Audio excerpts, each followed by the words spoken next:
இந்த அருமையான இந்த மத்தியான வேலைக்காக உமக்கு நன்றி செலுத்துறோம் ஆண்டவரே. இந்த நாளில் இன்று எங்களோடு பேச போகிற வார்த்தைகளுக்காக உமக்கு ஸ்தோத்திரம். கர்த்தாவே, வருகின்ற நாட்களிலே கர்த்தாவே, நாங்கள் உமக்கு முன்பாய் பரிசுத்தவான்களாக பரிசுத்தவாட்டிகளாக என்னாலும் எப்பொழுதும் காணப்படும்படியாக ஆண்டவரை எங்களை நாங்கள் ஆயத்தப்படுத்திக் கொள்ளத்தக்கதாக நீர் எங்களுக்காக ஆயத்தப்படுத்தி இருக்கக்கூடிய ஸ்தலத்திற்குள் நாங்கள் கடந்து வரும்போது ஆண்டவரை கர்த்தாவே, அந்த ஸ்தலத்தும் எங்களுக்கு உள்ளது என்று சொல்லி நாங்கள் ஆண்டவரே அதனை போய் சேரத்தக்கதான முறையிலே என் தேவநாயகர் அந்த பூமியினுடைய வாழ்க்கை எல்லாவற்றையும் நாங்கள் விட்டுவிட்டு பரலோக வாழ்க்கைக்கு சொந்தக்காரர்களாய் காணப்படத்தக்கதாக நீங்க ஆளுகை செய்ய முடியாது நாங்கள் ஜெபிக்கிறோம். நீர் பேசும் இயேசுவின் நாமத்தில் ஜெபிக்கிறோம் பிதாவே. ஆமென், ஆமென். அல்லேலூயா, அல்லேலூயா. கர்த்தருடைய நாமம் மையப்படுவதாக. மத்தேயு எழுதின சுவிசேஷம் 7ஆம் அதிகாரம் 2ஆம் வசனத்தை வாசிக்கலாம். மத்தேயு எழுதின சுவிசேஷம் 7ஆம் அதிகாரம் 2ஆம் வசனம். ஏனெனில் நீங்கள் மற்றவர்களை தீர்க்கிற தீர்ப்பின்படியே நீங்களும் தீர்க்கப்படுவீர்கள். நீங்கள் மற்றவர்களுக்கு அழைக்கிற அளவின்படியே உங்களுக்கும் அளக்கப்படும். அல்லேலூயா, பிரைஸ் தி லார்ட். அருமையானவருடைய பிள்ளைகளே, அங்கே ஆண்டவராய் இயேசு கிறிஸ்து ஒரு வார்த்தை சொல்கிறார், நீங்கள் மற்றவர்களுக்கு அழைக்கிற அளவின்படியே உங்களுக்கு அளக்கப்படும். யார் சொல்லுகிறார்? இயேசு சொல்லுகிறார். யாரை பார்த்து? ஜனங்களை பார்த்து சொல்லுகிறார். இன்னைக்கு அதே பரிசுத்த ஆவியானவர் யாரை பார்த்து சொல்லுகிறார்? நம் ஒவ்வொருவரையும் பார்த்து சொல்லுகிறார்.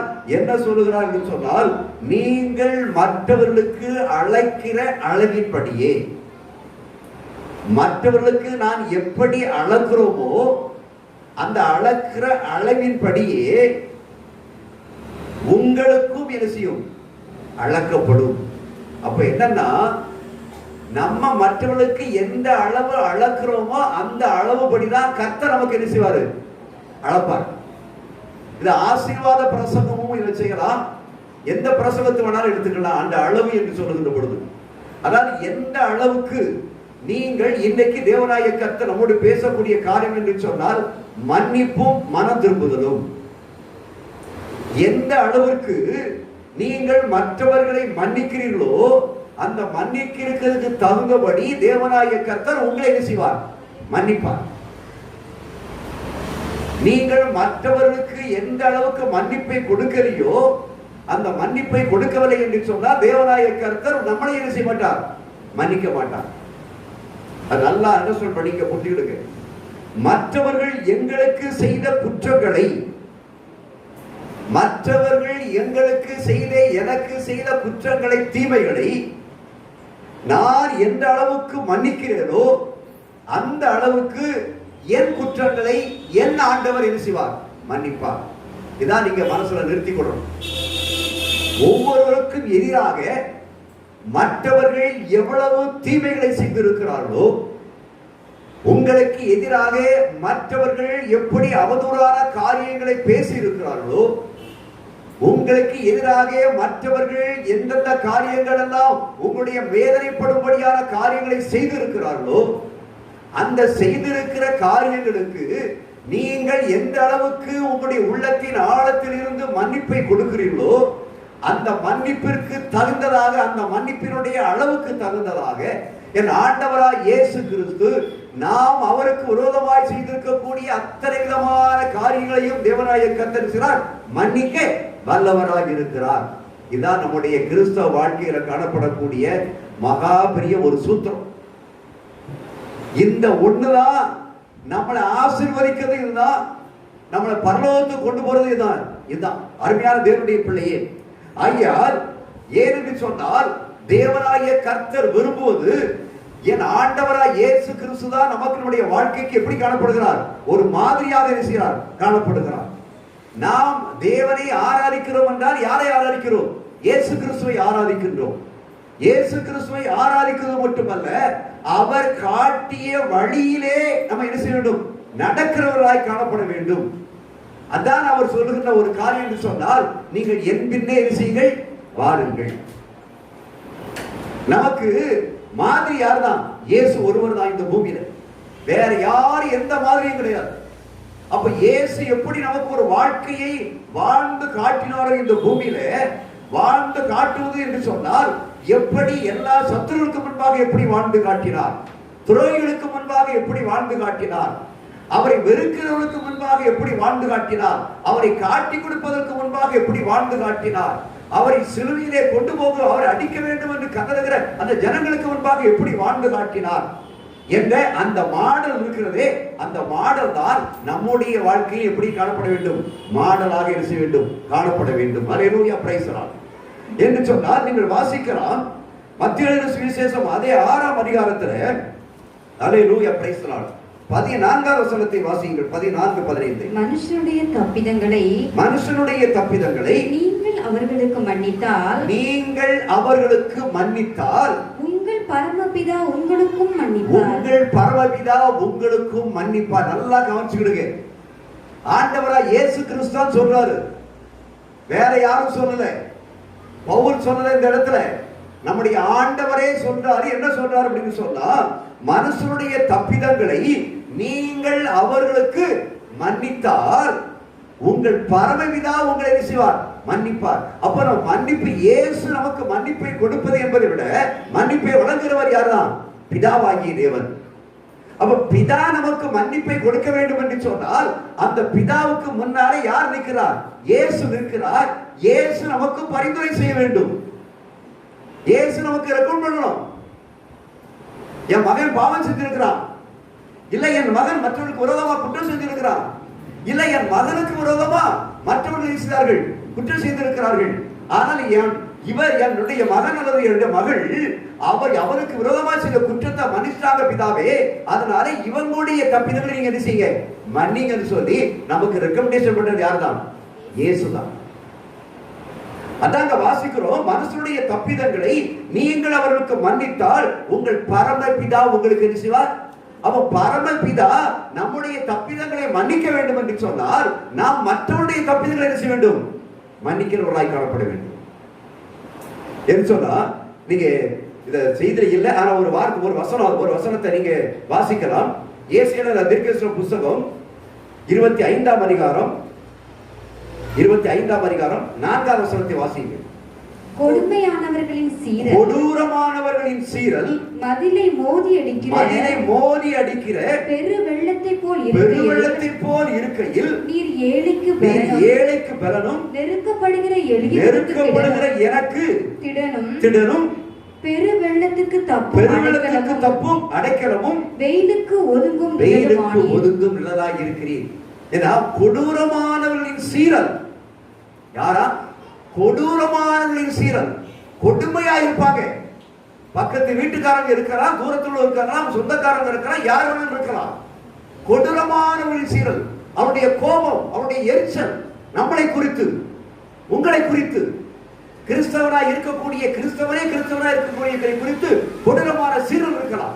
அந்த கொடூரமான சீரல் எப்படிக்கலாம்? மதிலை மோதி அடிக்கிற பெருவெள்ளத்தை போல். அந்த சீரல் எப்படி இருக்குமா, அந்த கோபம் எப்படி இருக்குமா, அந்த பேச்சு எப்படி இருக்குமா? பெருவெள்ளத்தை சொல்லப்பட்டிருக்கிறது. சீரல் மதிலை மோதி அடிக்கிற பெருவெள்ளத்தை போல. அவ்வளவு பயங்கரமான தாக்குதலா இருக்கிறான், அவ்வளவு பயங்கரமான வார்த்தையா இருக்கிறான், அவ்வளவு பயங்கரமான சொல்லா இருக்கிறான். அந்த காதுல நம்ம கேட்ட உடனேயே நமக்கு உள்ள இருந்து வரக்கூடிய எழுப்புதல் வேற மாதிரி இருக்கலாம். இப்படிப்பட்டதான ஒரு சூழ்நிலைகள் இருந்தாலும் கூட அங்கே பார்த்து சொல்கிறது, அவர் எப்படி இருக்கிறாரா? ஏழைகளுக்கு என்ன செய்றாரா?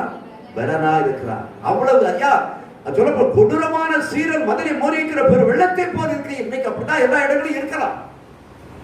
சத்துருக்கு அப்படி செய்யலாம். கொடூரமான சீரல் நம்மளை பார்த்தாலே எரிச்சலா இருக்கும். நம்ம ஒரு காரியத்தை செய்திருந்தாலே அவங்களுக்கு எப்படி இருக்கும்? எரிச்சலா இருக்கும். இப்படிப்பட்ட சூழ்நிலையில அவருடைய உள்ளங்கள் கொதித்துக் கொண்டிருந்தாலும் சரி, அது மதிலை மோதி அடிக்கிற பெரு வெள்ளத்தை போல, அது மிகவும் விரயத்தை தாக்கக்கூடிய அளவிற்கு, கண்ணீர் வடிக்கக்கூடிய அளவுக்கு, கதறி அளவக்கூடிய அளவிற்கு, ஏன் என்னை குறித்து, என் குடும்பத்தை குறித்து, என்னுடைய பிள்ளைகளை குறித்து ஏன் இப்படி பேசுகிறார் என்று சொல்லத்தக்கதான பயங்கரமான சூழ்நிலைகள் உருவாகலாம். ஆனா அப்படி இருந்தாலும் எனக்கு யார் தான் பலன்? கர்த்தர் தான் எனக்கு பலன். அல்லேலூயா. அவர் தான் எனக்கு எது திடப்படுத்துகிறவர், அவரா என்னை திடப்படுத்துகிறவர். அவர் தான் எனக்கு எப்படி இருக்கிறார்? அடைக்கலமா இருக்கிறார். அவர் தான் எனக்கு என்ன இருக்கிறார்? நிழலா இருக்கிறார்.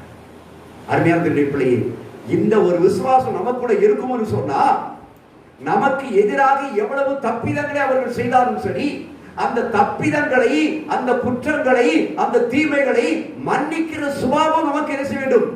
இருக்க வேண்டும். அதை மன்னிக்கிற ஒரு சுபாவம். அதை குறித்து அப்படின்னா என்ன அர்த்தம்னா, அதை நம்மளை பொருட்படுத்த வேண்டிய அவசியமே இல்ல. ஆண்டவரே, எனக்கு எதிராக என்னத்தை தான் பேசணும் சரி, நான் என்ன செய்ய? ஆண்டவரே மன்னிச்சது, நான் அவங்களை மன்னிச்சாதான் நீர் என்ன செய்வது? மன்னிப்பது. அப்ப நம்முடைய தப்பிதங்கள், நம்ம மற்றவர்களுக்கு விரோதமாய் செய்யக்கூடிய தப்பிதங்கள் இருக்குது, அந்த தப்பிதங்கள் மன்னிக்கப்பட வேண்டும் என்று சொன்னால், மற்றவர்கள் நமக்கு விரோதமாய் செய்த தப்பிதங்களை, குற்றங்களை, தீமைகளை என்ன செய்ய வேண்டும்? மன்னிக்க வேண்டும். அது யாரா இருந்தாலும் சரி. அல்லேலூயா, பிரைஸ் தி லார்ட். அது கணவனா இருந்தாலும் சரி, மனைவியா இருந்தாலும் சரி, பிள்ளைகளா இருந்தாலும் சரி, மருமகளா இருந்தாலும் சரி, மருமகனா இருந்தாலும் சரி, அது பேரன் பேத்தி யாரா இருந்தாலும் சரி, அதை மன்னிக்க கூடிய ஒரு சுபாவம் இருக்கும் என்ற மட்டும்தான் நம்முடைய தப்பிதங்களை கர்த்தர் செய்ய முடியும், மன்னிக்க முடியும். அந்த 15வது வசனத்துல வாசிக்கிறோம், மனுஷனுடைய தப்பிதங்களை நீங்கள் அவர்களுக்கு மன்னியாது இருந்தால் உங்கள் பிதா உங்கள் தப்பிதங்களை மன்னியாதிருப்பார். உங்கள் தப்பிதங்களை மன்னியாதிருப்பார். அல்லேலூயா. மனுஷனுடைய தப்பிதங்களை நீங்கள் அவர்களுக்கு மன்னியாது இருந்தால் உங்கள் பிதா உங்கள் தப்பிதங்களை மன்னியாதிருப்பார். ஏன் நான் வச்சிருக்கக்கூடிய பைபிள்ல மட்டும் இல்ல, நீங்க கையில வச்சிருக்கக்கூடிய பைபிள் இருக்குது. எந்த சுவிசேஷத்துல இருக்குது, மத்தேயுல இருக்குது, லூக்காவில இருக்குது. ஆண்டவர் சொல்லக்கூடிய இந்த பிரசங்கத்துல இருக்குது ஜனங்கள் மத்தியில. இன்னைக்கு இந்த வசனத்தை எடுத்து எந்த இடத்துல செய்ய மாட்டான்? பிரசங்கம் பண்ண மாட்டான். ஏன்னு சொல்ல தெரியும், இதை குறித்து பேசுறா சத்தியத்தை அறிவுகள் சத்திய விடுதலையாக்கு என்பது ஒரு பக்கம் இருக்குது. சத்தியத்தை அறிவித்ததாலே சத்துருவ ஆனே எந்த சபையிலே இன்னைக்கு வந்து இப்படிப்பட்ட ஒரு பிரசங்கத்தை கேட்க முடியாது. ஏன்னு சொன்னால் அங்க இருக்கிறவங்க எல்லாமே எப்படிப்பட்டவங்களா இருப்பாங்க. அல்லேலூயா. ஒரு மற்றவங்க செய்த தப்ப மன்னிக்காம தான் உள்ள வந்திருப்பாங்க. அருமையானவருடைய பிள்ளையே, நாணயத்துக்கு இருமுறை இருக்கிற மாதிரி பேசுகிற எனக்கும் அதுதான், அது கேட்கிற உங்களுக்கும் அதுதான், எல்லா காரியத்திலையும் கூட. அல்லேலூயா, பிரைஸ் தி லார்ட். ஆகையால் அருமையான தேவனுடைய பிள்ளையே, நீங்கள் பார்க்கின்ற விஷயத்தை நீங்க பார்ப்பீர்கள் என்று சொன்னால் இப்படி இருக்கிறதுனால தான் அதே அதிகாரத்துல நம்ம ஒரு ஜெபம், ஆண்டவரை இயேசு கிறிஸ்து ஒரு ஜெபத்தை கொடுத்திருக்கிறாரு. என்ன ஜெபம்? பரமண்டல ஜெபத்தை கொடுத்திருக்கிறாரு. இந்த பரமண்டல ஜெபத்தை இப்போ இங்க இருக்கவங்க சொன்னா எல்லாத்துக்கும் தெரியாது. ஆனா பாரம்பரிய சபைகள் இருக்கிறதே, இந்த பாரம்பரிய சபைக்குள்ள போயாச்சுன்னு சொன்னா அங்க போகக்கூடிய சின்ன பிள்ளைகள் இருந்து பெரிய பிள்ளை வரைக்கும் விஷயம் இந்த பரமண்டல ஜெபத்தை சொல்லும். ஆனா ஆவிக்குரிய சபையில இந்த இயேசு சொல்லி கொடுத்த ஜெபம் இருக்கிறது சொல்ல தெரியாது. அந்த 12வது வசனத்துல என்ன சொல்லப்பட்டிருக்கிறது? அந்த ஜெபத்துல எங்கள் கடனாளிகளுக்கு நாங்கள் மன்னிக்கிறது போல எங்கள் கடன்களை எங்களுக்கு மன்னியும். எப்படி ஜெபம் பண்றோம்? ஏசப்பா எப்படி சொல்லி கொடுத்திருக்கிறாங்க? எங்கள் கடனாளிகளுக்கு. கடனாளினா யாரு? நம்ம யாருக்கு மன்னிக்காம இருக்கோமோ அவன் கடனாளி. நல்ல அவன் சொல்லு. ஏதோ காசு கொடுத்து திருப்பி வரல என்பது மட்டும் கடன் கிடையாது. நான் ஒரு ரூபா கொடுத்து அவனுக்கு தரல, அவன் கடன், அது மட்டும் இல்லை. இங்க மன்னிப்பும் மனம் திரும்புதலும். நாம் யாரை மன்னிக்க வேண்டுமோ அவர்கள் நமக்கு எப்படிப்பட்டவர்கள்? கடனாளிகள். ஆனா உலகத்துல நம்ம யாருக்கு கொடுத்திருக்கிறோமோ அவன் தான் இது கடனாளி. நம்ம கொடுத்திருக்கிறோம், அவன் கடனாளி. ஆனா இங்க வந்து நம்ம என்ன செய்யறது? நாம் கடனாளிகள். எத்தனை பேரை உட்கார்ந்து இருக்கக்கூடிய நாம் கடனாளிகளா இருக்கிறோம். உங்களுடைய நெஞ்சில நீங்க கை வச்சு சொல்லணும். உங்களுக்கு எதிராக பேசப்பட்ட பேச்சுகளுக்கு, உங்களுக்கு எதிராக செய்யக்கூடிய தீமைகளுக்கு, உங்களுக்கு எதிராக செய்யக்கூடிய குற்றங்களுக்கு, தப்பிதங்களுக்கு எத்தனை பேர் செய்திருக்கிறார்? அத்தனை பேரையும் மன்னித்தால் மட்டுமே. அல்லேலூயா. எங்கள் கடனாளிகளுக்கு நாங்கள் மன்னிக்கிறது போல. அப்ப மன்னிக்கிறது போல ஒரு ஜெபத்தை நம்ம செய்யறோம்னு சொன்னா, அதனாலதான் பெந்தேகோஸ்து உலகத்துல இந்த ஜெபத்தையே விட்டுதான்னு நினைக்கிறேன். ஏன்னு சொன்னா இந்த கப்பியத்துல போய் மாட்டிக்கிட்டு இருக்குது. ஆனால் பாரம்பரிய சமயத்துல ஜெபத்தை சொல்லிட்டு பாரம்பரியமா டேப் ரிகார்டு மாதிரி ஆகி போகுது. ஆனா எங்கள் கடனாளிகளுக்கு நாங்கள் மன்னிக்கிறது போல என்பது ஜெபம். இந்த ஜெபத்தை யார் முன்னாடி பண்றோம்? என் தேவனுக்கு முன்னால் நின்று பண்றோம். எங்கள் கடனாளிகளுக்கு எங்கள் தப்பிதங்களை மன்னிக்கிறது போல எங்கள் தப்பிதங்களை என்ன செய்யுங்க, மன்னிங்க. அல்லேலூயா, பிரைஸ் தி லார்ட். அதாவது சொல்லப்பட்டிருக்கு, எங்கள் கடனாளிகளுக்கு நாங்கள் மன்னிக்கிறது போல எங்கள் கடன்களை என்ன செய்யுங்கள், எங்கள் கடன்களை மன்னி. நாங்கள் மன்னிக்கிறது போல எப்படி? நான் எனக்கு விரோதமாக இருந்த அத்தனை பேருடைய தப்பிதங்களை நினைச்சிட்டேன், மன்னிச்சுட்டேன் அப்படின்னு தேவனுக்கு முன்னால ஜெபம் பண்ணா அது என்ன ஜெபம்? மாயமான ஜெபம். தேவனுக்கு முன்னால் செய்யக்கூடிய பொய்யான ஜெபம். அப்படிப்பட்ட ஒரு ஜெபம் உண்மையிலேயே உள்ளத்திலிருந்து வரும் என்று சொன்னால் இன்னைக்கு சபைகளில் என்ன இருக்க முடியாது? போட்டி மனப்பான்மை இருக்க முடியாது, சபைகளிலே பிரச்சனை இருக்க முடியாது. ஆனால் எல்லாம் பிரச்சனைகள். என் சபைக்கு சபை பிரச்சனை, விசுவாசிக்கு விசுவாசி பிரச்சனை. எந்த ஆலயத்திலே பார்த்தாலும் தேவனுடைய ஜனங்கள் உள்ளே இருக்கிறானா அங்க 2 கோஷ்டி 3 கோஷ்டி. ஆனால் அவர்களுக்கு மன்னிக்கிறார்களா? இல்லை. ஆனா இந்த ஜெபம் தேவனுக்கு முன்பாக செய்யப்படக்கூடிய ஜெபம் இருக்கிறது, இது ஒரு பொய்யான ஜெபம், மாயமான ஜெபம். அதான் தேவநாயகன் சொல்ற மாயக்காரரே அப்படிங்கிறார். அது மட்டுமல்ல, இன்னொரு வார்த்தை அவர் பயன்படுத்துகிறதை பார்க்கிறோம். என் ஜனங்கள் அறியாமையினால் என்ன செய்கிறார்கள்? சங்காரமாகிறார்கள். என் ஜனங்கள் என்ன செய்கிறார்கள்? அறியாமையினால். அந்த எந்த ஜெபத்தை சொல்றாங்களோ அந்த ஜெபத்துக்கே என்னன்னு தெரியாம என்ன செய்றாங்க? ஜெபம் பண்றாங்க. அப்ப ஏன் முன்னாலே வந்து நின்று அந்த ஜெபத்துக்கு அர்த்தம் என்ன அப்படின்னு சொன்னா, அருமையானவருடைய பிள்ளை, ஆண்டவரே நான் எங்களுடைய கடனாளிகளுடைய தப்பிதங்களை நான் மன்னிக்கவில்லை, நீர் என்னுடைய தப்பிதங்களை என்ன செய்ய வேண்டாம், மன்னிக்க வேண்டாம் அப்படின்னு ஆண்டவரே நீ எங்களை ஆசீர்வதிக்கவே வேண்டாம். சொல்லப்பட்டிருக்கூடிய வார்த்தை இருக்கிறதே, இந்த வார்த்தை நம்முடைய ஒவ்வொருடைய உள்ளத்திலும் கிரியை செய்ய வேண்டும். ஆனா இன்னைக்கு என்ன பண்றோம்? மன்னிச்சுட்டே அப்படின்னு சொன்னாலும் சரி, ஆனா அது எங்க கிடக்குது? உள்ள கிடக்குது. உள்ள கிடக்குது. அந்தந்த சில நேரங்களில் இருந்தது எழுப்பி மேல வந்து மேல வார மட்டுமே இருந்தது, வாய் வழி இருந்தது வெளியே வந்துருது. அது உள்ள கிடக்கிறது அப்படியே வெளியில இருந்துடும் வேணும். வெளியில உள்ள கிடக்குது, வெளியில போறாதான் வயிற்றுக்கு பிரச்சனை இல்லை. உள்ள கிடக்குது அப்படியே வாய் வழியே வந்தாச்சுன்னா ஆளுக்கிறது பிரச்சனை தான். ஆனா இன்னைக்கு என்ன நினைச்சா, அடுத்தவன் உருட்டி உள்ள வரிசம் உள்ள கொடுத்துட்டான், அதனால இது வயிற்றுக்கு கிடக்குது. இது வயிற்றுல கிடக்கிறதுனாலதான் இப்படி இருந்தது. வாழ்க்கையில ஐய சரீரத்துல வியாதிகள், தொந்தரவுகள், பிரச்சனைகள் என்ன சாப்பிட்டாலும் ஒண்ணு நினைச்ச முடியல, சாப்பிட முடியல. தேவனுடைய வார்த்தை சொல்றது, வயிற்று வழியே போகுது எங்க இருக்குமா? வச்சனம் ஆசன வழியே வெளியே வந்துடும். உள்ள தங்களுக்கு இடமே கிடையாது. நல்லா கவனிச்சுடுங்க. எவரும் உருட்டி உள்ள போட்டு வயிற்றுல எரிசியாது தங்காதுங்க. அவன் எடுப்பான், நல்லா முடியா முளைச்சுக்கிட்டு இருக்கு அப்படின்னு. எங்க வயிற்றுல கிடக்கக்கூடிய எந்த இடத்துல முடி முளைக்குது? குடல் குலையாய முடி முளைக்குது. முடி முளைக்குது எங்க முளைக்கும்? தலையிலே கழித்து சரீரத்தில் முளைக்கும். வயிற்று உள்ள குடலுக்குள்ளே போய் முடி முளைக்குது. அருமையானவருடைய பிள்ளையே, வாய் வழியே போகக்கூடிய எதானாலும் சரி எப்படி வந்துடும்? ஆசனத்து வழியே வெளியே வந்துடும். சின்ன பிள்ளை சொன்னாலும் சரி, சின்ன பிள்ளை ஒரு காரியத்தை ஒழுங்கினாலும் சரி, அடுத்த நாளைக்கு அது வெளியே வரும்போது வெளியில வந்துடும். ஆகிய அருமையான தேவனுடைய பிள்ளையே, அப்படி என்று சொன்னால் இந்த மன்னிப்பு என்று இருக்கிறதே, இந்த தீமை என்று இருக்கிறதே, இந்த தீமை உள்ளத்துல கிடக்கிறது வரைக்கும் நம்முடைய வாழ்க்கையில இருக்க முடியாது.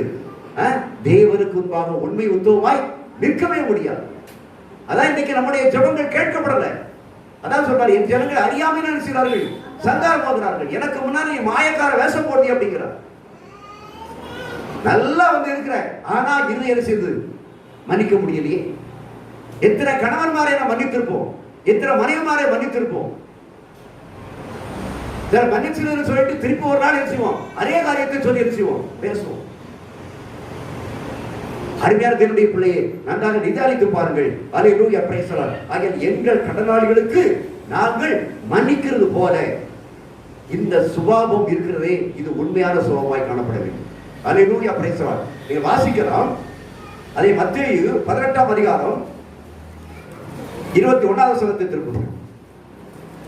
அப்பொழுது பேதுரு அவரிடத்தில் வந்து ஆண்டவரே, ஆண்டவரே, என் சகோதரன் எனக்கு விரோதமாய் குற்றம் செய்து வந்தால் நான் எத்தனை தரம் மன்னிக்க வேண்டும்? 7 தரம் மட்டுமோ என்று கேட்டான்.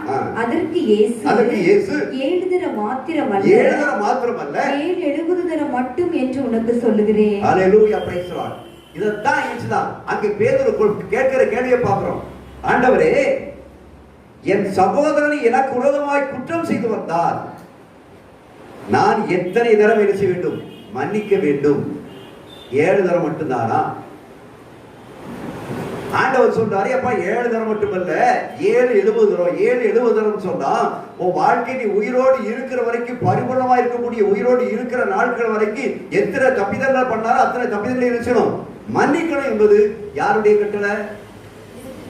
இயேசுவின் கட்டளை. கட்டளையை கைக்கொள்றோமா? வார்த்தையை கைக்கொள்றோமா? கைக்கொள்ளாவிட்டால் அது என்னது? பாவம். அடுத்தவர்களுடைய நம் தப்பிதங்களை, தீமைகளை, நமக்கு எதிராக பேசிய பேச்சுக்களை நாம் மன்னிக்காவிட்டால் அது என்னது?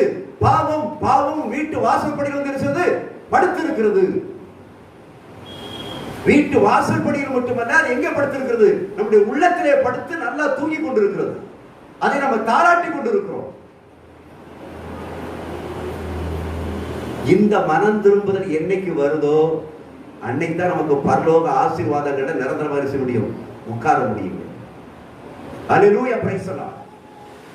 ஆகையால் இந்த பூமியில வாழக்கூடிய வாழ்க்கை இருக்கிறதே, இந்த வாழ்க்கை வந்து ஏதோ பஞ்சமத்தை போன்று வாழக்கூடிய வாழ்க்கை அல்ல. இந்த வாழ்க்கையெல்லாம் முள்ளு மேல இருக்கக்கூடிய வாழ்க்கை, முள்ளு மேல நடக்கிற வாழ்க்கை தான். இப்படி தெரிஞ்சிருந்தா நான் இயேசு பக்கமே வந்திருக்க மாட்டேனே. இயேசு பக்கம் வரட்ட எங்க போக முடியாது? பரலோகத்துக்கு போக முடியாது. ஒருவர் ரட்சிக்கப்படுவது, மனம் திரும்புவது, பாவ மன்னிப்பு எல்லாத்தையும் விட்டுக் கொள்வது எதற்காக என்று சொன்னால், இந்த பூமியிலே வரக்கூடிய இம்மைக்காக மட்டுமல்ல, அடுத்து மறுமைக்காக ஒரு வாழ்க்கை இருக்கிறதே, அதற்காகத்தான் நான் என்ன செய்தேன்? ரட்சிக்கப்பட்டிருக்கிறேன். நல்ல ஆசீர்வாதம் கிடைக்கும், உண்மைதான். செழிப்பு இருக்கும், உண்மைதான். ஆனா இதை விட மேலானது எது? பரலோகம். அங்கே நமக்காக தேவனாய கர்த்தர் ஒரு ஸ்தலத்தை ஆயத்தப்படுத்தி வைத்திருக்கிறாரே, அந்த ஸ்தலத்திலே போய் நாம் உட்கார வேண்டும் என்று சொன்னால் இந்த பூமியிலே அக்கினி பரீட்சை, அக்கினி பரீட்சைக்கு அக்கினிக்குள்ளே நம்ம இருக்கிறார். எப்படி சாத்ராக், மேஷாக், ஆபேத்நேகோவை அக்கினிக்குள்ளே தூக்கி போடுகின்ற பொழுது அங்கே யார் இருந்தார்? இயேசு இருந்தார். அப்ப இந்த உலகத்துல ஒரு அக்கினி, இந்த அக்கினிக்குள்ளே யார் இருக்க வேண்டும்? இயேசு. அப்ப இயேசு ஓங்குடைய ஏங்குடைய அந்த 3 பேருடைய 4 பேரை உடைய வந்தாரே, அதே மாதிரி இந்த இயேசு நம்மோடு கூட ஒரு உராய் கொண்டு இருக்க வேண்டும் என்று சொன்னார். அந்த இயேசு நமக்கு கூட வரணும்னு சொன்னார். அவருடைய கற்பனையை செய்ய வேண்டும், கை கொள்ள வேண்டும். அல்லேலூயா. அவருடைய கற்பனையை கை கொள்ளாதவன், அவருடைய வார்த்தையை கை கொள்ளாதவன், அவருடைய வார்த்தையின்படி செய்யாதவன் இந்த பூமியிலே அவருக்கு பிரியமானவன் அல்ல. கடைசி நாட்களை வந்திருக்கிறபடியா இந்த சத்தியத்தை வந்து சத்தியமா அறிவிக்கிற அப்படின்னு சொன்னா அவனுடைய பணி எங்க மேல வந்து சேரும்? சபை மேல வந்து சேரும். கூட்டம் என்பது அல்ல, அங்கே எத்தனை பேர் இருந்தாலும் பரலோகத்துக்கு போகிற எத்தனை பேர் என்பதுதான் முக்கியம். ஆயிரக்கணக்கான பேர் கூடி ஆராதனை செய்வது என்பது அது வேறு காரியம். ஆனா அந்த 1000 பேருடைய இருதயத்தின் எண்ணங்களை தனித்தனியாக சோதித்தறிவோம் என்று சொன்னால் அங்க எத்தனை பேர் பரலோகத்துக்கு போவோம்னு சொல்ல முடியாது. அந்த கூட்டத்தை கூட்டுவது உலகத்துக்காக வேண்டியதவரை அது தேவனுக்கு கூடுதல் கூட்டம் என்றால் சத்தியத்தை அறிவிக்கின்ற பொழுது அது சத்தியத்தில் விடுதலையாகக்கூடிய ஜனங்களாக காணப்பட வேண்டும். கடந்த நாட்டில் ஒரு சம்பவம், மிகவும் அதிர்ச்சிகரமான ஒரு சம்பவம். அல்லேலூயா. ஈரான் நாட்டில் இருக்கக்கூடிய விஞ்ஞானி, ஈரான் நாட்டில் வாழக்கூடிய பிரபலமான நல்ல ஒரு விஞ்ஞானி, ஆமா, இந்த ஆராய்ச்சியாளர், சயின்டிஸ்ட். இந்த சயின்டிஸ்ட் வந்து அங்கே தன்னுடைய மனைவி கூட வீட்டில் உட்கார்ந்து இருக்கிறாரு.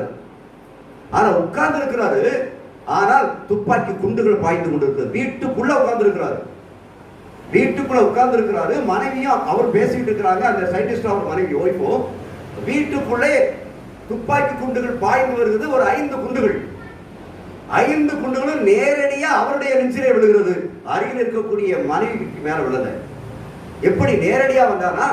இல்லை, இவன் இருப்பது ஈரான் நாடு.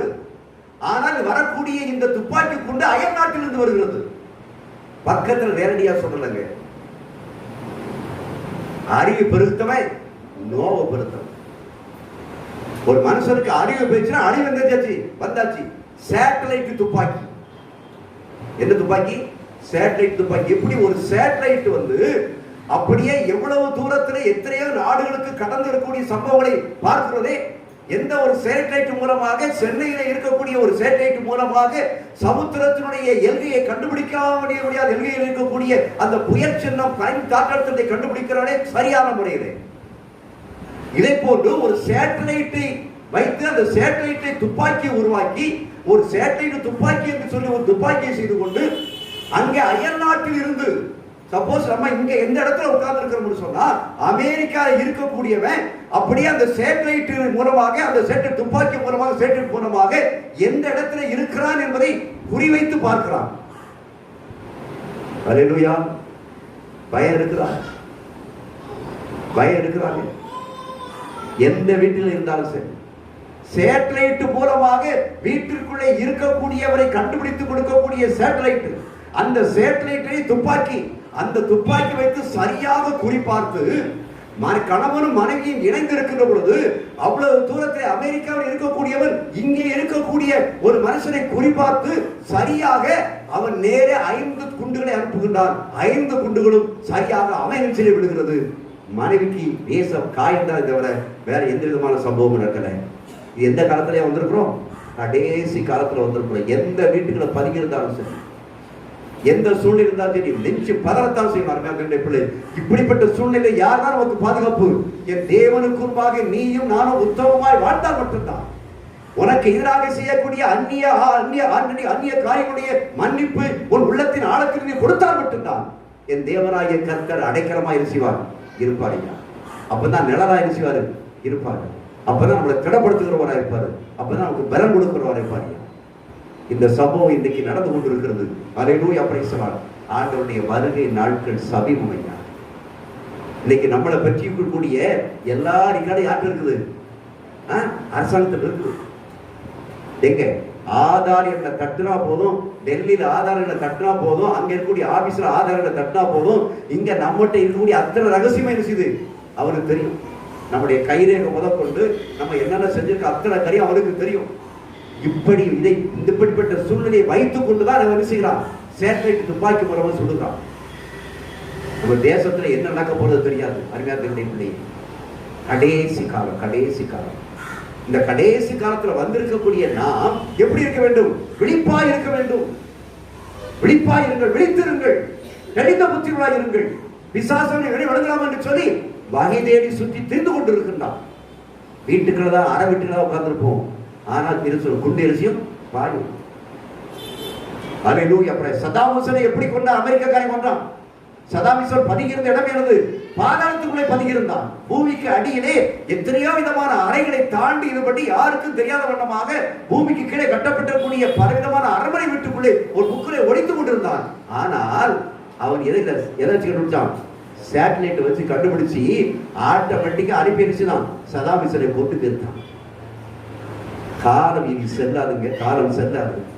இந்த இருக்கிற காலத்தை நம்ம பிழைக்கணும்னா எதுக்காக பிழைக்கணும்? பரலோகத்துக்கு போறதுக்காக பிழைக்கணும். இந்த பூமியில எதையும் சாதிக்கலாம் என்று சொல்லி நினைத்தால் ஒன்றையும் சாதிக்க முடியாது. இன்னைக்கு கடைசி காலம் ஏன் சொல்றேன்னு சொன்னா, ஐயா காற்றையும் காண மாட்டீங்க, மழையும் காண மாட்டீங்க, வாய்க்கால் விஷயம் நிரப்பப்படும். பொருளாதார பஞ்சம் தான், பண பஞ்சம் தான். ஆனா பணம் எல்லா இடத்துலயும் இருக்கும். புரியுதா? தேசத்துல இருந்து தேசத்துல பொருளாதார பஞ்சம், பொருளாதாரம் இல்ல, வீழ்ச்சி, வேலை இல்ல, தொழில் இல்ல, எல்லாம் வீழ்ச்சி தான். ஆனா எல்லாருமே என்ன இருக்கும்? பணம் இருக்கும். நீங்க அப்படிதான் இருக்குது நடக்குது. அல்லேலூயா, பிரைஸ் தி லார்ட். அருமையான தேவனுடைய பிள்ளைகளே, நீங்க அங்க பாக்குற பேதுரு அது சொல்லுதான். அல்லேலூயா, பிரைஸ் தி லார்ட். அவன் சொல்லுகிற அந்த வார்த்தைகளை பாருங்கள். அல்லேலூயா. 7 மாத்திரம் அல்ல, 7 எழுதுற மட்டும் மன்னிக்க வேண்டும் என்று சொல்லி உனக்கு என்ன செய்கிறேன் சொல்லுகிறேன். சொல்லிட்டு தான் அதுக்கு பின்னால் நீங்க வீட்டுல போய் வாசித்து பாருங்க.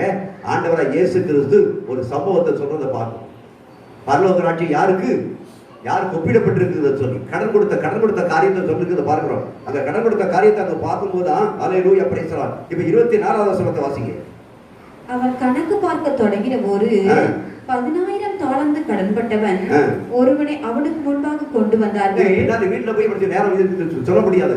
ஏன்னு சொன்னா இந்த 10,000 தாலந்து கடன்பட்டவரும் இருக்கின்றான். இந்த 10,000 தாலந்துனா எவ்வளவு? 10,000.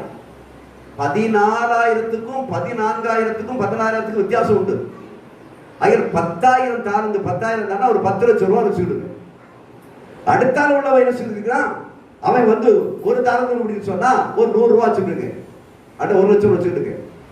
இப்படிப்பட்ட இந்த சூழ்நிலைகள் மத்தியில தான் இந்த 10,000 தாலந்து கடன் வாங்கினவனை அவன் என்ன மன்னிச்சிருந்தான்.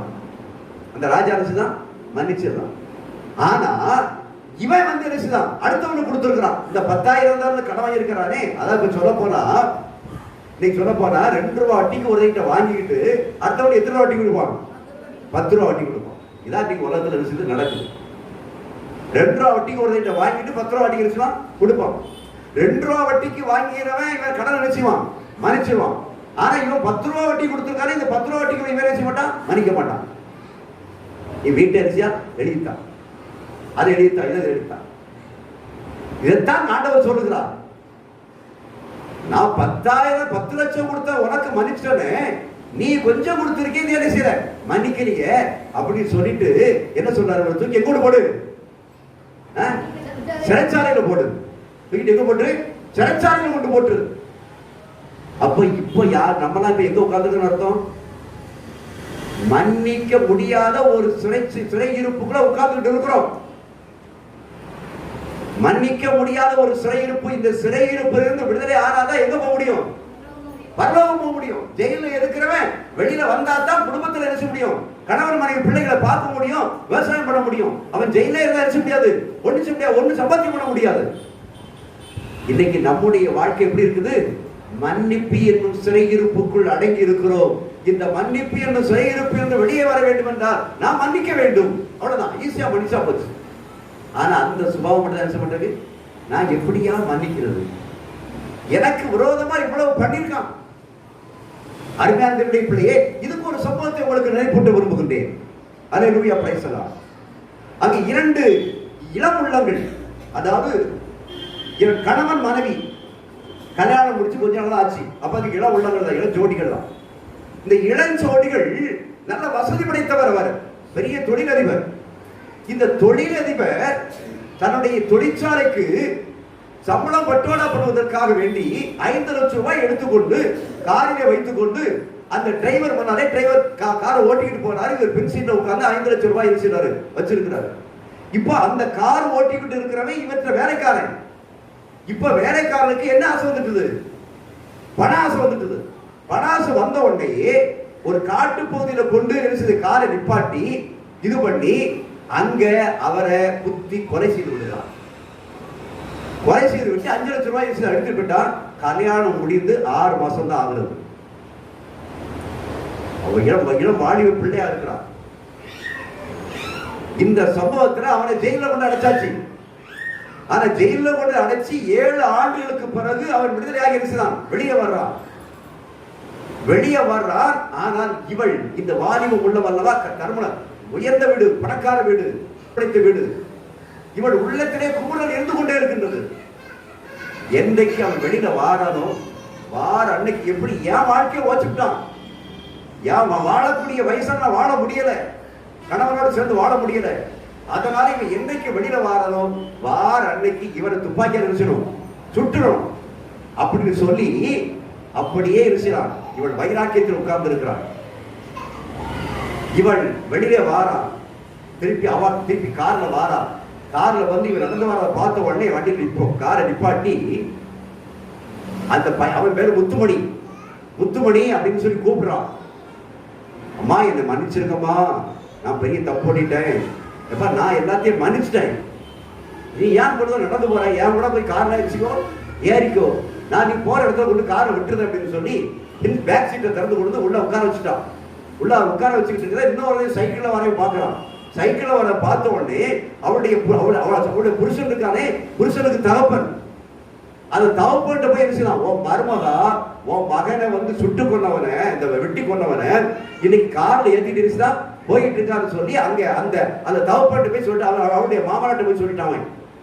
சொன்ன உடனே அவனுக்கு ஒரு ஐயம், எனக்கு இந்த காரியம் எப்படி நடக்கிறதுன்னு சொல்லி இவன் கூட்டு வரா, கூட்டு வந்து அப்படியே காட்டு பகுதிக்கு கொண்டு போறா. அப்ப அவன் சொல்றான், பின்னால உட்காந்துருக்க பழைய டிரைவர் கொண்டு சொல்றான், அம்மா பாத தவறி எங்கேயோ போயிட்டு இருக்க அப்படின்னா. அவன் பாத தவறி தான் போயிட்டு இருக்கு, நீ வா அப்படின்னு சொல்லி காட்டு பகுதி ஒரு இடத்துல நிப்பாட்டி பேக் சைடு டோரை திறந்து இவ பின்னால இருந்து இறங்கி வந்து துப்பாக்கி எடுத்து நீட்டான்.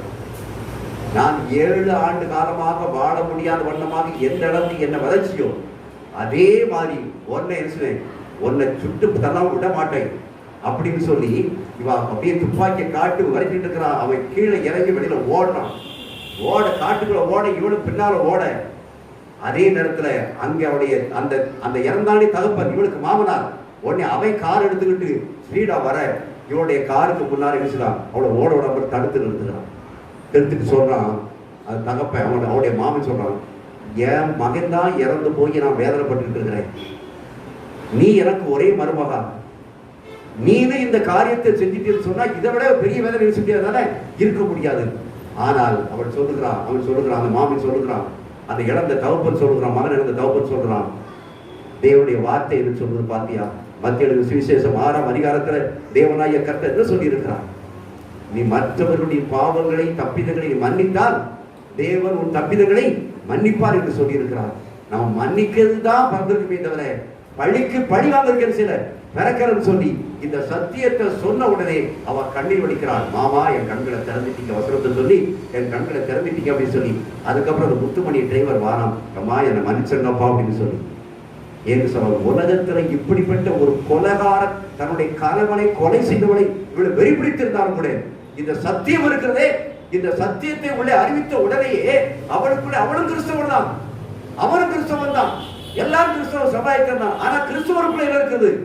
என் கணவனை கொண்டுட்டியே, என் வாழ்க்கையை கெடுத்துட்டியே, உன்னையே நான் கொலை பேச மாட்டேன், விட மாட்டேன், நீ உன் மனைவியோட இப்படி வாழ முடியும், நான் என் கணவன் கூட பேச முடியல, வாழ முடியலையே என்ற வெறியோடு கூட இருக்கக்கூடிய ஒரு சூழ்நிலையில அந்த கொலையையே தன் கணவனை கொலை செய்த கணவனையே மன்னிக்கக்கூடிய சுபாவம் ஒரு ஸ்திரீக்குள்ள வரும் என்று சொன்னார். அருமையான தேவனுடைய பிள்ளையே, உனக்கு எனக்கும் எதிராக அப்படிப்பட்ட ஒரு சம்பவம் நடந்ததா? அப்படிப்பட்ட காரியம் நடந்ததா? இந்த உலகத்துல ஏன் ஒரு சாதாரண ஒரு காரியத்திற்கு நாம் ஏன் மன்னிக்க கூடாது?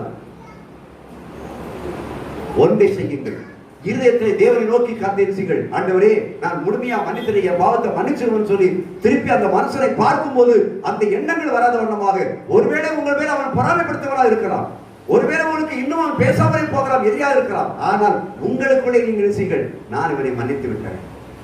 அவன் உங்களை அவன் பார்த்து உங்கள் சமூகத்தில் வருவான்னா அவனுக்கு சோத்திரம் பண்ணுங்க. ஆக நீங்களா போய் எது செய்ய வேண்டியது, அவன் காலில் விட வேண்டிய அவசியம் இல்லை. ஆனால் அவரை பார்க்கிற வேளையில் எதிரி என்று நினைக்காதீர்கள். அதைத்தான் நாங்கள் வாசிக்கிற மரியாதை அந்த அதே 6ஆம் அதிகாரத்துல அல்லேலூயா பிரைஸ் தி லார்ட் 7ஆம் அதிகாரத்துல வாசிக்கிறோமே, அந்த 1ஆம் வசனத்தை வாசிங்க. நீங்கள் குற்றவாளிகள் என்று தீர்க்கப்படாதபடிக்கு மற்றவர்களை குற்றவாளிகள் என்று தீர்க்காதீர்கள். மற்றவர்களை குற்றவாளி என்று நீங்கள் தீர்க்காதீர்கள். ஏன்?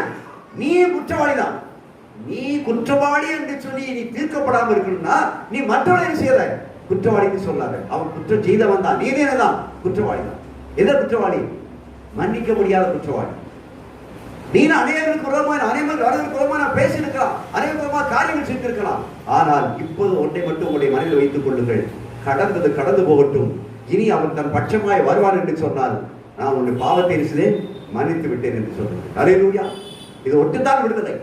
ஆனா அது உள்ளத்திலே கசப்பு இருக்கும் என்று சொன்னால், அந்த உள்ளத்திலே வெறுப்பு இருக்கும் என்று சொன்னால், அந்த ஸ்திரீயை போல நான் வாழ்க்கையை இழந்து போயிருக்கிறேன், நான் உன்னை கொல்லாம விடமாட்டேன் என்று சொல்லி வெறித்தனம் இருக்கும் என்று சொன்னால் எங்க போக முடியாது? நரகத்துக்கு தான் போக முடியும், தவிர பரலோகத்துக்கு போக முடியாது. அல்லேலூயா. அருமையானவர்களே, அவர்கள் எந்த யாரா இருந்தாலும் சரி, அடுத்த வாசிங்கள்.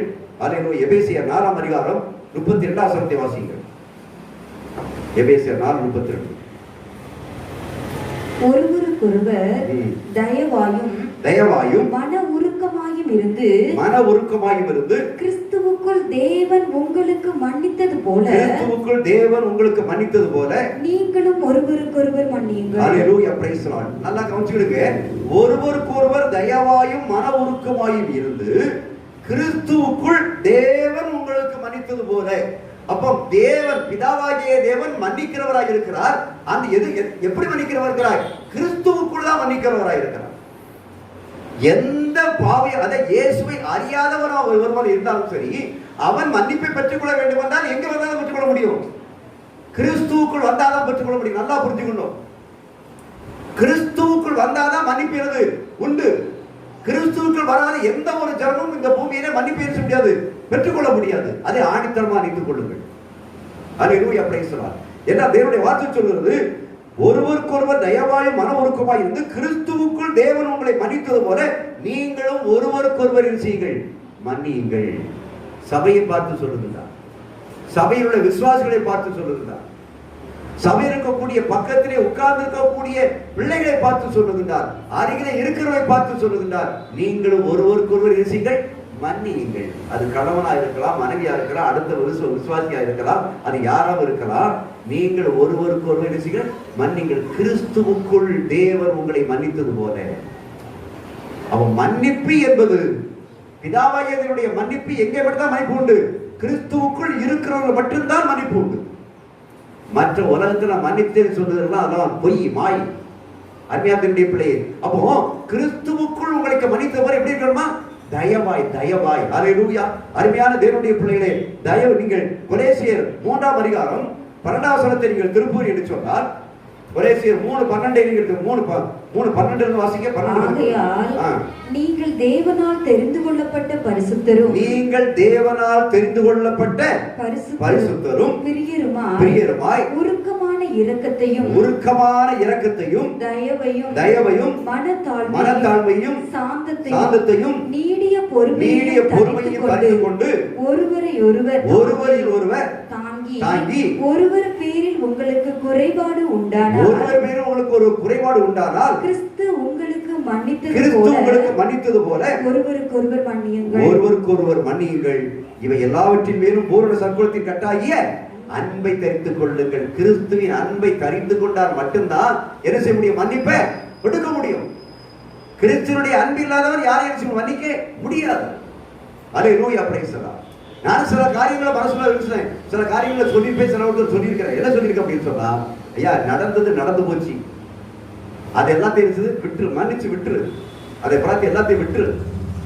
ஆனா இப்போ பழகுறது எப்படி பழகணும்னு சொன்னா, அந்த பழைய காரியம் நம்முடைய வாழ்க்கையில நடக்கல அப்படின்னு நினைச்சிட்டு ஒருவருக்கு ஒரு அன்பா பழகு. இதுக்கு முன்னால இந்த காரியங்கள் எல்லாம் தீமைகளுக்கு முன்பாக, இல்ல அந்த தப்பிதங்களுக்கு முன்பாக எப்படி நம்ம ஒருவருக்கு ஒருவர் பழகினோமோ, இந்த தப்பிதங்களும் இந்த தீமைகளும் வந்ததுனால இப்ப என்ன ஆயிடுச்சு? விரோத மனப்பான்மை அனுபவிச்சு.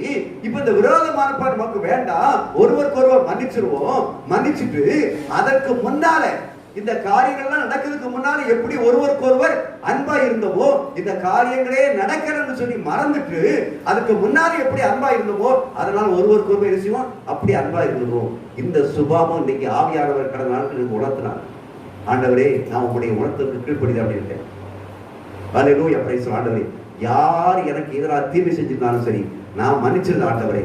ஆனால் அவர்களும் அவற்றை பார்க்கின்ற பொழுதும் அவற்றை சொல்லக்கூடிய காரியம் சொன்னா, அந்த காரியம் தான் முடிஞ்சு போச்சு, அதெல்லாம் ஒண்ணு இல்லை, விட்டுருங்க. அதற்கு முன்னால் நம்ம எப்படி பழகணுமோ அதே மாதிரி என்ன செய்வோம்? அன்பா பழகிடுவோம். அப்பந்தான் நம்ம எங்க போக முடியும்? பரலோகத்துக்கு போக முடியும். அல்லேலூயா, பிரைஸ் தி லார்ட். நம்முடைய குடும்பத்துல, நம்முடைய உறவுகள்ல இப்படிப்பட்ட ஒரு சுபாவம் நமக்குள்ள இருக்குன்னு சொன்னா, மெய்யாகவே ஆண்டவராய் இயேசு கிறிஸ்து நமக்குள்ள இருக்கிறார், கிரியை செய்து கொண்டிருக்கிறார் சொல்லி அறிய முடியும். அல்லேலூயா, பிரைஸ் தி லார்ட். அருமையான தேவனுடைய பிள்ளையே, ஆயா அருமையான பேசுகிறது அங்கே சொல்றார், தயவு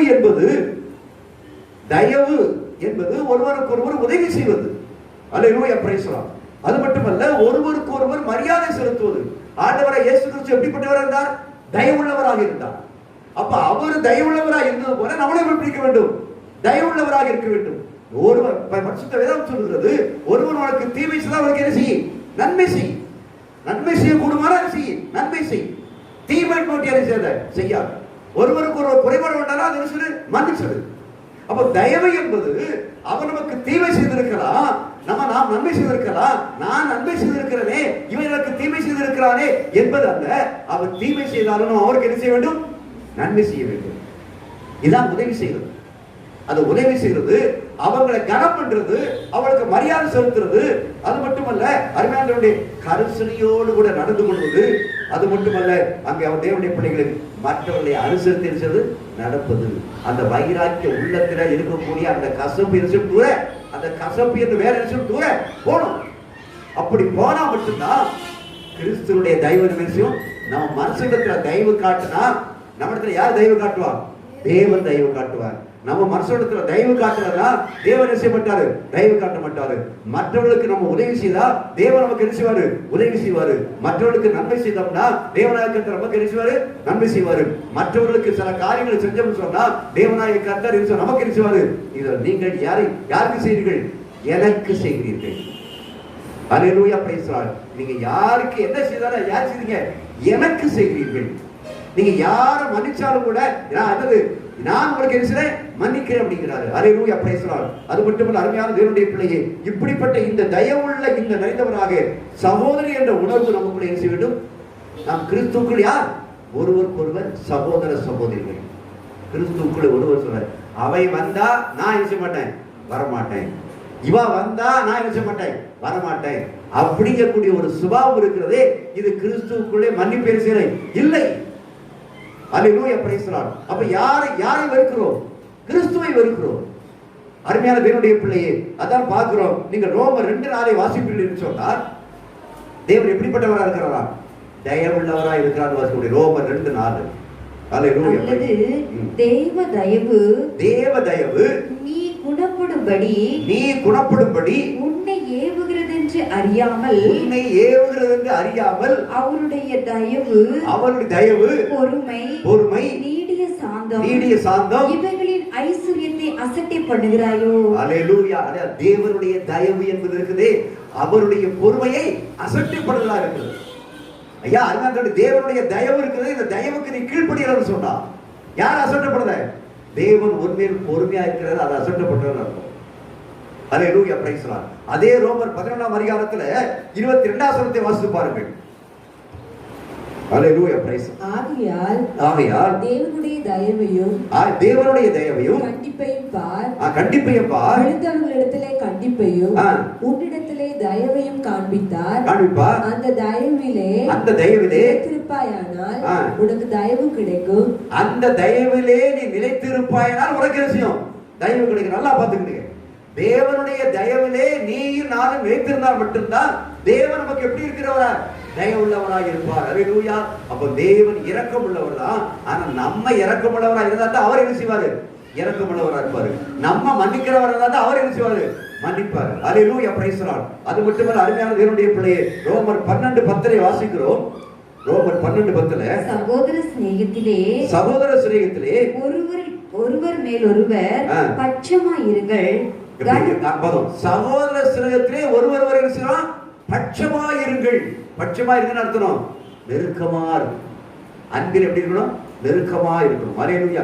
இதே நீங்கள் ரோமர் 2:1 வாசி பார்த்துப்பீங்கன்னு சொன்னா 1:2 வாசிப்பீங்கன்னு சொன்னா வாசிங்க. ரோமர் 2:1-3 வரைக்கும் வாசிங்க. ஆகையால் மற்றவர்களை குற்றவாளியாக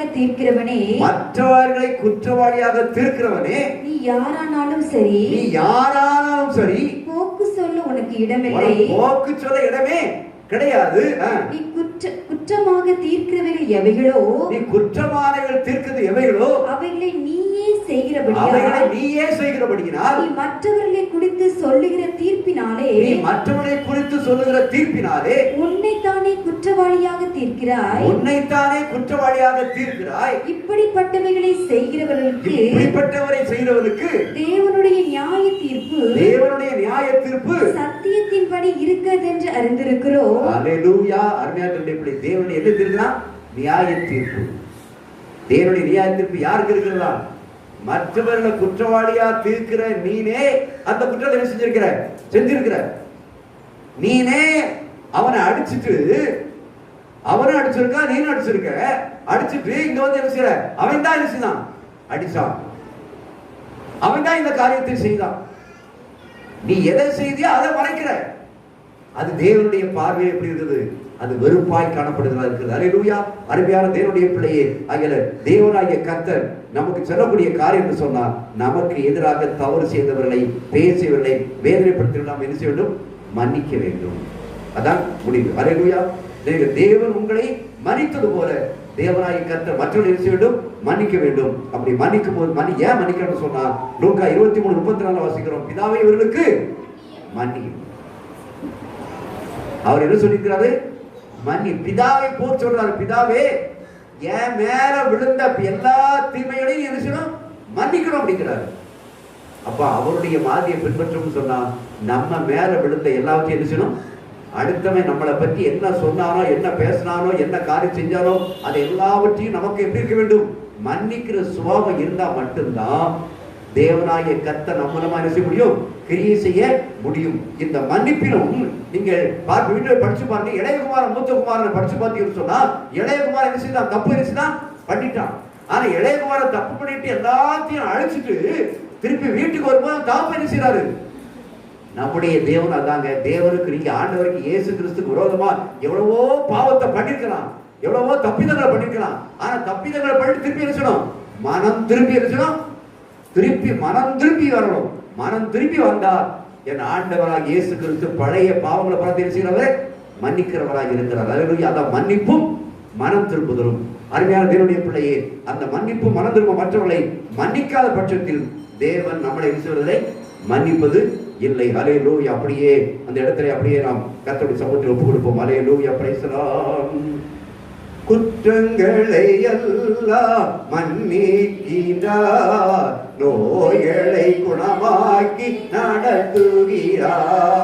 குற்றங்களை எல்லாம் மன்னிக்கிறார், நோய்களை குணமாக்கி நடத்துகிறார். அவர் செய்த சகல உபகாரங்களை நீ ஒரு நாளும் மறவாதே, ஒருபோதும் மறவாதே. அவர் செய்த சகல உபகாரங்களை நீ ஒரு நாளும் மறவாதே, ஒருபோதும் மறவாதே. வாழ்நாளெல்லாம் நன்மைகளால் நிறைவாக்கி நம்மை நடத்தி செல்வார். வாழ்நாளெல்லாம் நிறைவாக்கி நம்மை நடத்துகிறார். அவர் செய்த சகல உபகாரங்களை ஒரு நாளும் மறவாதே, ஒருபோதும் மறவாதே. அவர் செய்த சகல உபகாரங்களை ஒரு நாளும் மறவாதே, ஒருபோதும் மறவாதே. அருமையான பிள்ளையை, அவர் செய்த உபகாரங்களை ஒரு நாளும் மறவாதே. நீ செய்த தப்பிதங்களுக்காக, நீ செய்த தீமைகளுக்காக, நான் செய்த பாவங்களுக்காக என் இயேசு எல்லாவற்றையும் பிதாவிடத்திலே மன்னிக்கும்படியாக கேட்டு சிலுவையை ஒப்புக் கொடுத்திருக்கிறார். பிதாவே, இவர்கள் அறியாமல் செய்கிறார்கள், இவர்களை மன்னி. அவர் செய்த உபகாரத்தை மறந்து நமக்கு செய்த பெரிய உபகாரமே அந்த உபகாரம் தான். பாவம் மன்னிப்பின் நிச்சயத்தை பெற்றுக்கொள்ள வேண்டும், பரலோகத்தில் ஓரிடம் நீ வர வேண்டும். பாவம் மன்னிப்பின் நிச்சயத்தை பெற்றுக்கொள்ள வேண்டும், பரலோகத்தில் ஓரிடம் நீ வர வேண்டும். இயேசு தருகிறார், இன்று தருகிறார். இயேசு தருகிறார், இன்று தருகிறார். அதற்காகத்தான் சிலுவையிலே ரத்தம் சிந்திவிட்டார், அதற்காகத்தான் சிலுவையிலே ரத்தம் சிந்திவிட்டார். பாவம் மன்னிப்பின் நிச்சயத்தை பெற்றுக்கொள்ள வேண்டும், பரலோகத்தில் ஓரிடம் நீ பெற வேண்டும். பாவம் மன்னிப்பின் நிச்சயத்தை பெற்றுக்கொள்ள வேண்டும், பரலோகத்தில் ஓரிடம் நீ பெற வேண்டும். பிள்ளையே, நம்ம அப்பாவுடைய ஒரே ஆசை, என் பிள்ளை எப்படியாவது பரலோகத்துக்கு இருக்கணும், வந்துடணும். அதனால பாவ மன்னித்துடைய நிச்சயத்தை பெற்றுக்கொள்ளமா, அடுத்தவங்களை மன்னித்து விட்டு எங்க நிச்சயத்தை பெற்றுக்கொள்ளும். மற்றவர்கள் உனக்கு விரோதமா செய்யக்கூடிய ஒரு பிள்ளைக்கு விரோதமா, குடும்பத்துக்கு விரோதமா, வீட்டுக்கு விரோதமா செய்யக்கூடிய அத்தனையும் மன்னிச்சுட்டே அப்படின்னு சொல்லி வச்சுக்கோ. அவர் செய்த உபகாரங்களை மறந்துடாத. உனக்காக எனக்காக இந்த பூமி இருக்கக்கூடிய 760 கோடி ஜனங்களுடைய பாவங்களையும் அவர் மன்னித்து சிலுவையிலே அவர் வெற்றி சிறந்திருக்கிறார். தாயை, தகப்பனே, சகோதர சகோதரியே, நீ மறந்துடாதமா, உனக்கு செய்த பெரிய உபகாரம் தான். ஏன்னா பாவ மன்னிப்பு இல்லையே, அந்த பாவ மன்னிப்பை பெற்றுக்கொள்ளாம பரலோகத்துக்கு எரிச முடியாது, போக முடியாது. ஆனால் நீ பரலோகத்துக்கு போனா இந்த பூமியில உனக்கு எதிராக, உன்னுடைய விருப்பத்திற்கு எதிராக செய்யப்பட்ட அத்தனை பாவங்களையும் கிறிஸ்து உனக்கு மன்னித்தது போல நீயும் மன்னிச்சிரு. அதை உள்ள வச்சுக்கிட்டு இருக்காத, அது கசப்பா மாறிடும். அது உனக்கு வேண்டாம். என் அன்பின் தெய்வமே, இந்த அருமையான இந்த நல்ல வேலைக்காக உனக்கு நன்றி செலுத்த மாட்டவரே. உன்னுடைய பிரசன்ன மகிமை இடத்திலே கடந்து வந்தபடியால் உனக்கு சோத்திரம். இந்த காலம் கடைசி காலமா இருக்கிறபடினாலே நாங்கள் 2022 பிரவேசிக்கும் முன்பாக இந்த 2020 கடைசியில ஆண்டவரே நாங்கள் முற்றிலுமாய் ஜீவபலியா ஒப்பு கொடுக்கப்பட்டவர்களாக எல்லா பாவங்களையும் எங்களுக்கு எதிராக செய்த அத்தனை மனுஷனுடைய பாவங்களையும் நாங்கள் மன்னித்தால் மட்டுமே நீர் என்னுடைய பாவங்களை மன்னிக்கிறவராக இருக்கிறீர் ஆண்டவரே. அந்த சுபாவமுடையவர்களாக, அந்த மன்னிப்பை பெற்றவர்களாக நாங்கள் கடந்து போக நீ கிருபிச்சபடியாக நாங்கள் செபிக்கிறோம். நாங்கள் மன்னித்தாலாம் நீங்க எங்களுடைய பாவங்களை மன்னிப்பீங்க. அப்பதான் ஆண்டவரை நாங்கள் உங்களுடைய ஆசீர்வாதங்களை பெற்றுக்கொள்ள முடியும், அதிசயத்தை பார்க்க முடியும், ஆண்டவரை அற்புதத்தை காண முடியும். அந்த கிருபை எனக்கு தாங்கப்பா. தொடர்ந்து ஆண்டவரே தேவனாய கர்த்தர் இந்த வார்த்தைகளை கொண்டு வந்ததற்காக உங்களுக்கு சோத்திரம். கேட்ட ஜனங்கள், இனி கேட்க போகிற ஜனங்கள் எல்லாரும் கூட உங்களிடத்திலே ஆண்டவரே ஒப்பு கொடுக்கப்பட்டவர்களாக காணப்பட நீர் அழகு செய்ய முடியாது நாங்கள் ஜெபிக்கிறோம். துதிகர மகிமா உமக்கே செலுத்துகிறோம். இயேசுவின் நாமத்தில் ஜெபிக்கிறோம் பிதாவே. ஆமென்.